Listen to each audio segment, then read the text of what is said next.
초콜릿은 달콤해 달콤해 달콤해 오렌지는 상큼해 상큼해 상큼해.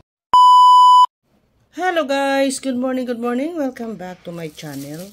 For today's video, another sexy style lingerie ang ating haul and review. So without further ado, let's begin.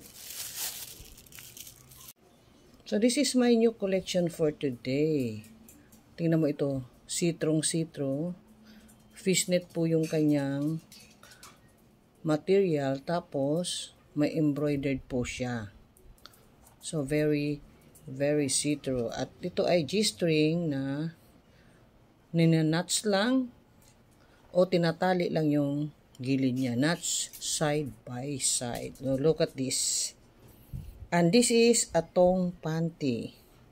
So tingnan natin kung gaano kaganda ang kanyang quality kasi doon natin mababase ang ating pag-rate. So wow. Nice yung kanyang sewing quality. And the crotch, perfect. At meron siyang lining na cotton. Maganda po siya. So, safe po yung ating private part dito dahil meron siyang cotton na lining. But, the crotch is so tiny because this is a thong panty. Oh, look at this. Tingnan mo yung pinaka-body natin dito.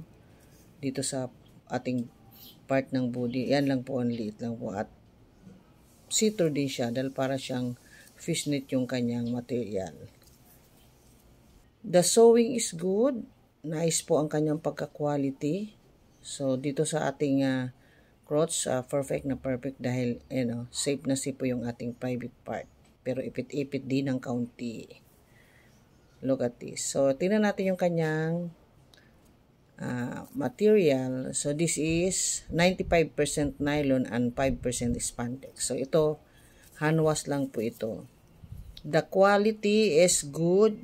Nice quality po siya. And very see-through.